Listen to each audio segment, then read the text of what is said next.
Right now I'm going to talk about two related things.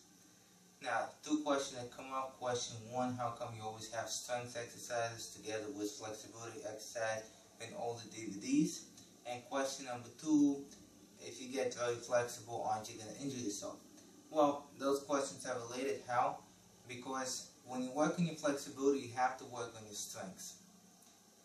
That's the best way to do it. You don't have to. You can work on your flexibility per se, but if you want the best way, you have to work on your strength, and you have to work on your strength in the same ranges for the same muscles that you develop in flexibility. You're working on your hamstring, you're doing bench press, not the same. You're working on your hamstrings, and you're doing hamstrings curls, not the full range, not the same, although you're working the same muscles, okay?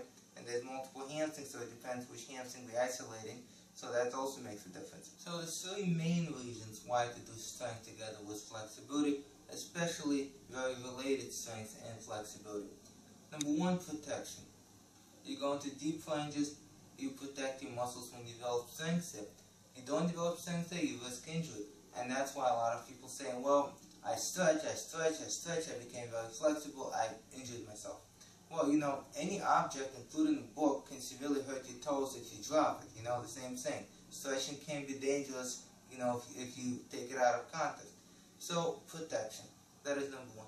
Number two, if you develop strength in those deep ranges, your flexibility is going to go much faster. If you don't develop strength in those ranges, the body is going to get concerned, and your flexibility is not going to go as fast. And number three, keeping that flexibility. You develop flexibility, let's say through kinesiological stretching techniques, although with time you can develop flexibility through many other techniques. So you develop it, whichever way you do it, and then you just, you know, stop. And then the next day, a few days later, you become more flexible again as you stretch, and then you stop. Well, your body never worked in that range, so you're not really keeping it.